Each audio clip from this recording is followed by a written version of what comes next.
जय हिंद दोस्तों, मेरा नाम गौरी शंकर गुप्ता है और हम डिस्कस कर रहे हैं unit number 2 first order differential equation. This is lecture number 9 और इस लेक्चर में भी हम नॉन एग्जैक्ट डिफरेंशियल इक्वेशन का एक लास्ट केस डिस्कस करेंगे, that is case 4 where integrating factor is e raise to integral g y d y. तो देखो केस 1 में हमने क्या डिस्कस किया था। अगर आपका डिफरेंशियल इक्वेशन नॉन एग्जैक्ट है और वो होमोजीनियस है और m x plus n y different from zero है, so 1/mx plus n Y क्या होगा, इंटीग्रेटिंग फैक्टर। बट मान लो एग्जाम्पल होमोजेनियस नहीं है तो हम केस 2 पर जाते हैं।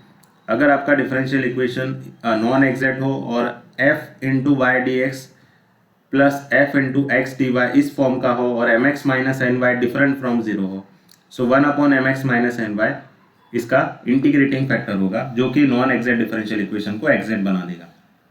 मान लो एग्जाम्पल इस फॉर्म का भी नहीं है, यानी केस 2 का नहीं है, तो हम केस 3 पर जाते हैं। तो केस 1 और केस 2 ना हो तो हमें केस 3 और जो केस हम 4 पढ़ने वाले हैं उस पे जाना है। केस 3 में आपको ये एक्सप्रेशन की वैल्यू चेक करनी है, ये x का कोई फंक्शन मिलना चाहिए आपको और वो सिर्फ x का ही होना चाहिए और कोई उसमें वेरिएबल्स नहीं होने चाहिए। तो हम इंटीग्रेटिंग फैक्टर बोल देंगे e raise to integral f d x. तो जो फंक्शन आपको मिला x का उसका e के पावर में इंटीग्रेशन ले लोगे with respect to x, so that would be our integrating factor. मान लो केस 3 भी नहीं हो रहा है, then we have to move for case 4। So case 4 में भी केस 3 की तरह एक एक्सप्रेशन दिया है, उसको आप सिंप्लीफाई करो तो आपको y का ही एक फंक्शन मिलना चाहिए, उसी को हम g ऑफ y बोल रहे हैं।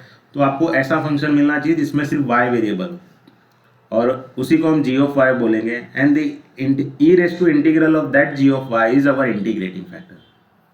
ठीक है, तो मान लो ये एक एग्जाम्पल है जो कि हम उसी के हेल्प से डिस्कस करेंगे। तो ना ही ये केस 1 का एग्जाम्पल है क्योंकि ये होमोजीनियस नहीं है, यहाँ पर हर एक एक्सप्रेशन की जो डिग्री है वो सेम नहीं है, आप डिग्री यहाँ पे निकाल ही नहीं पाओगे। ठीक है, सेकेंड वो सेकेंड फॉर्म में देखो यहाँ पर एक स्टैंडर्ड फॉर्म दिया, इस फॉर्म का आपका डिफरेंशियल इक्वेशन होना चाहिए, तो वो भी यहाँ पर नहीं है। तो आपको केस 3 और केस 4 के लिए जाना है। केस 3 का एग्जाम्पल हमने ऑलरेडी डिस्कस किया है, तो हम केस 4 के लिए जाएंगे। तो केस 4 का एग्जाम्पल ये क्या होगा, देखो हमें सबसे पहले कोई भी एग्जाम्पल आए तो हमें चेक करना है कि whether the example is of exact differential equation और नॉन एग्जैक्ट। अभी मैं नॉन एग्जैक्ट का ही डिस्कशन करा रहा हूँ तो ये नॉन एग्जैक्ट होगा, बट इसको हमें एक बार देखना चाहिए कि ये नॉन एग्जैक्ट है या नहीं। तो अगर आप अपने एग्जाम्पल का फॉर्म देखोगे तो m d x plus n d y is equal to 0। तो यहाँ पर m क्या है हमारा, y by x into sec y minus ten y, and what is our n, that is sec y into log x minus x। So del m by del y इसका partial derivative with respect to y क्या होगा, देखो उसमें 1/x आप बाहर ले लो और हम सिर्फ डेरिवेटिव y sec y का करेंगे। So y as it is sec y का derivative sec y into ten y plus sec y as it is and the derivative of y is 1। साथ में देखो माइनस टेन वाई का डेरिवेटिव क्या होगा, सेक स्क्वायर वाई। ठीक है, similarly del n by del x क्या होगा, this equals to sec y as it is log x का डेरिवेटिव 1/x माइनस एक्स का डेरिवेटिव क्या हो जाएगा 1, तो ये क्या हो जाएगा sec y by x minus 1। So del n by del x. So if you observe your del m by del y is not same as del n by del x, ये दोनों सेम नहीं आ रहे। So therefore the given differential equation is not exact। तो आप बोलोगे sir ये तो case 3 भी हो सकता है, केस 3 भी करके देखना चाहिए। तो केस 3 और 4 ये ट्रायल और एरर मेथड है। ठीक है, आपको ऑब्जर्व करके केस 3 4 आप दोनों को आपको दोनों चीज़ें ट्राई करनी पड़ेगी। अगर वो करने पर केस 3 करने पर अगर आपको x का फंक्शन अलोन मिल रहा है तो वो आपको केस 3 के थ्रू जाना है, otherwise you have to move for case 4। Now if you observe this expression for case 4, if this function is a function of y alone, then we will solve that example by making integration e raised to integral g of y dy। तो देखो 1/m हमारा m क्या है, मैं यहाँ लिख दे रहा हूँ, this equals to 1/m। What is our m, ये रहा हमारा m पूरा y by x sec y minus ten y. So y by x sec y minus ten y, this equals to this inside the bracket del n by del x. What is our del n by del x? यहाँ पर देखो del n by del x क्या मिला था हमें, sec y by x minus one.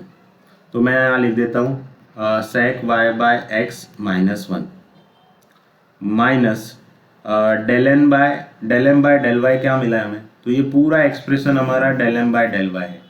अब इसमें ये वन बाय एक्स को मैं अंदर मल्टीप्लाई भी कर दे रहा हूँ, तो ये हो जाएगा y sec y into ten y by x, और क्या है हमारे पास plus sec y by x plus sec y by x, और इसके साथ में क्या है और माइनस एक्स स्क्वायर वाई. तो मैं यहाँ लिख देता हूँ माइनस सेक्स स्क्वायर वाई, और उसके साथ भी x आएगा क्योंकि हम यहाँ पर क्या कर रहे हैं, ये वन बाय एक्स को पूरे ब्रैकेट में मल्टीप्लाई कर रहे हैं. बट ये सेक्स स्क्वायर वाई इसके साथ मल्टीप्लिकेशन में नहीं है, ये यहाँ तक ही है. देखो y by x sec y में हमने x कॉमन लिया था, ये टेन वाई में x का कोई लेना देना नहीं है. टेन वाई का डेरिवेटिव हमने सेक्स स्क्वायर वाई लिखा है, तो आपको जो ये वन बाय एक्स से मल्टीप्लाई करना है वो सिर्फ इतने एक्सप्रेशन में ही करना है. तो हमने इतने में ही करेंगे इसको, यहाँ पर हमें नहीं करना है. ओके, इसको हम फर्दर सिंप्लीफाई करते हैं. सो वन अपॉन ये क्या आएगा y by x sec y minus ten y. अब ये ब्रैकेट ओपन करो तो ये क्या हो जाएगा sec y by x minus one minus ये माइनस साइन आप इनसाइड द ब्रैकेट लेके जाओगे तो ये क्या हो जाएगा y sec y into ten y by x minus plus minus sec y by x, और ये माइनस क्या हो जाएगा plus sec square y. Okay, देखो sec y by x cancel हो जाएगा, और यहाँ पर आपको क्या मिलेगा, देखो यहाँ पर sec स्क्वायर वाई है, तो sec स्क्वायर वाई की जगह पे हम क्या लिख सकते हैं one plus ten square y. तो आप यहाँ देखोगे तो ये प्लस वन के साथ ये माइनस वन भी फिर कैंसिल हो जाएगा. तो आपके पास क्या बचेगा यहाँ पर न्यूमरेटर में minus y sec y ten y, और यहाँ पर बचेगा टेन स्क्वायर वाई. दोनों में आप टेन कॉमन लेना चाहो तो ले सकते हो. जब भी आप यहाँ पे टेन कॉमन लोगे तो ये क्या आएगा minus y sec y ten y common ले लिया हमने, और यहाँ पर क्या बचेगा प्लस टेन वाई, और डिनोमिनेटर में आपके पास क्या है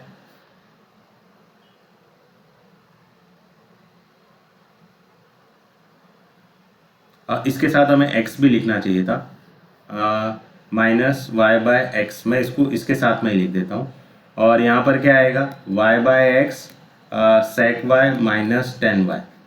ठीक है, तो आप इन दो एक्सप्रेशंस को देखोगे तो आप इसमें नेगेटिव कॉमन लोगे तो ये वही बन जाएगा.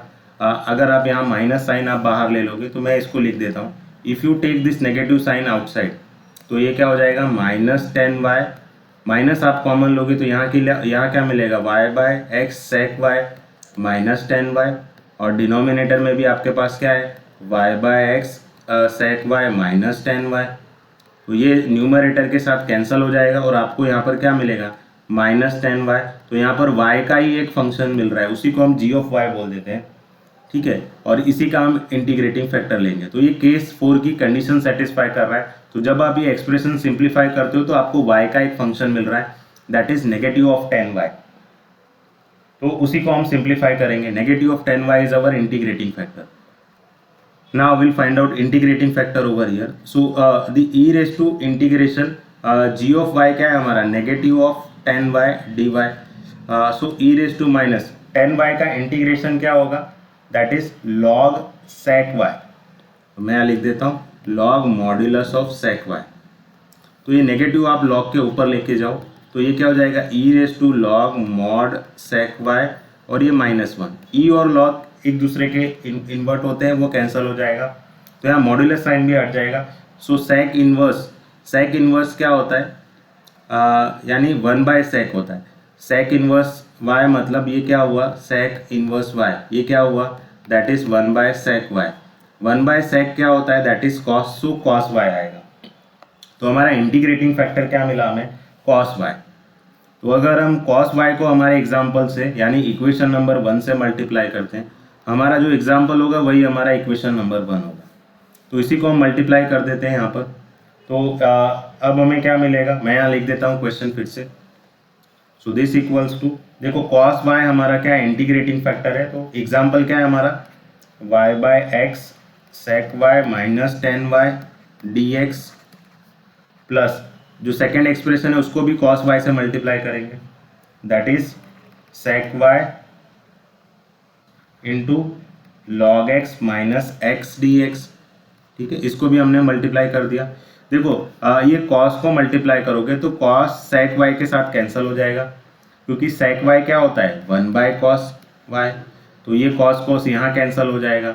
और 10y क्या होता है sine y by cos y, तो यहाँ पे भी कॉस कॉस कैंसिल हो जाएगा। तो आपको क्या मिलेगा, y by x minus sine y over year, क्योंकि कॉस कॉस तो कैंसिल हो गया, इसके साथ क्या मिलेगा आपको dx प्लस यहाँ पर भी सेक वाई के साथ कॉस वाई कैंसिल हो जाएगा, क्योंकि सेक वाई क्या होता है 1 अपॉन कॉस वाई, तो कॉस वाई कैंसिल हो जाएगा जब आप कॉस वाई को अंदर मल्टीप्लाई करोगे।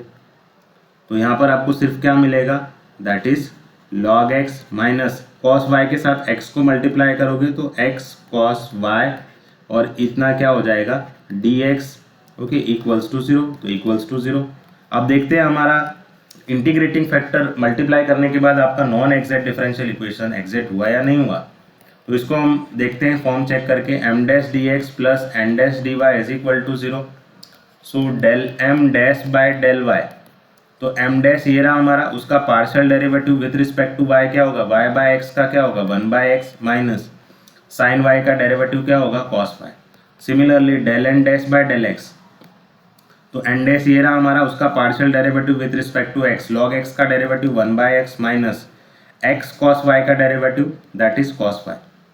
तो अगर आप देखोगे 1 by x minus cos y, 1 by x minus cos y, so del m dash by del y is same as del n dash by del x, so therefore ये जो equation number 2 हमने बनाया, therefore equation 2 is exact now। तो अब ये exact हो गया, after multiplying integrating factor exact हो गया। तो हम जाएंगे इसके सॉल्यूशन पे। तो सॉल्यूशन क्या है हमारा, ये रहा।